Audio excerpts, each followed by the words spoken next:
नमस्कार दोस्तों। तो आज की वीडियो में हम बात करेंगे कि हिंदी व्याकरण में रस कितने प्रकार के होते हैं, रस की परिभाषा क्या है और रस के तत्व क्या हैं। तो इस पर हम बात करेंगे डिटेल से। तो आइए देखते हैं। तो सबसे पहले देखते हैं कि रस की परिभाषा। तो जैसा कि आप स्क्रीन पर देख सकते हैं कि रस का शाब्दिक अर्थ होता है आनंद। काव्य के पढ़ने सुनने से जो आनंद की अनुभूति होती है उसे ही रस कहते हैं।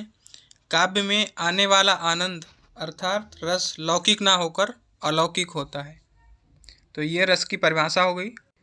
इसके बाद हम देखते हैं कि रस के प्रकार, रस कितने प्रकार के होते हैं। तो नंबर 1 पर दिया हुआ है विभत्स रस और इसका स्थायी भाव होता है घृणा या जुगुप्सा।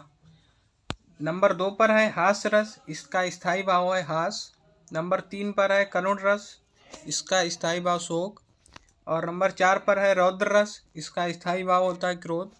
नंबर 5 पर है वीर रस, इसका स्थायी भाव उत्साह होता है। नंबर 6 पर भयानक रस और इसका स्थायी भाव होता है भय। नंबर 7 पर है श्रृंगार रस, इसका स्थायी भाव है रति। नंबर 8 पर अद्भुत रस, इसका स्थायी भाव आश्चर्य। और नंबर 9 पर है शांत रस, इसका स्थायी भाव होता है निर्वेद। और नंबर 10 पर है भक्ति रस और इसका स्थायी भाव होता है अनुराग देव रति। इसके अतिरिक्त एक रस और होता है वात्सल्य रस, जिसका स्थायी भाव होता है वात्सल्यता।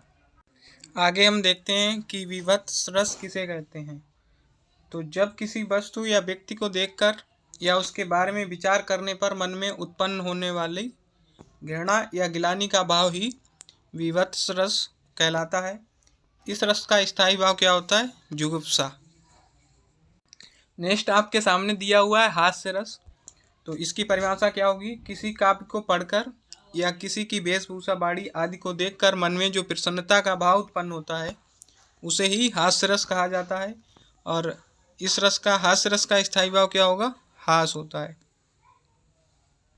अगला आपके सामने दिया हुआ है करुण रस।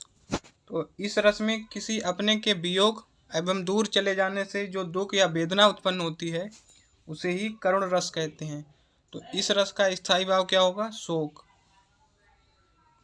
अगला है रौद्र रस।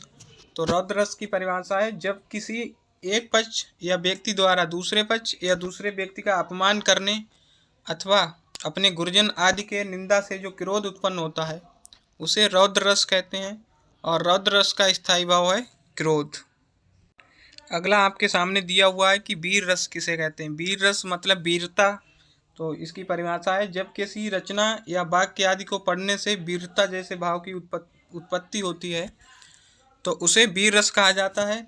और इस रस का स्थायी भाव उत्साह है। इसका एक उदाहरण भी दिया हुआ है, बुंदेलो हर बोलो के मुख हमने सुनी कहानी थी, खूब लड़ी मर्दानी वो तो झांसी वाली रानी थी।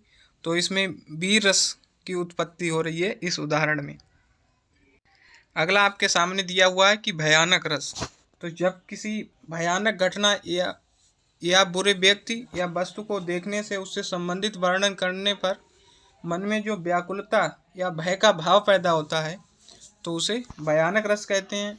और इसका स्थायी भाव भय है। तो भय मतलब डर। अगला दिया हुआ है कि श्रृंगार रस।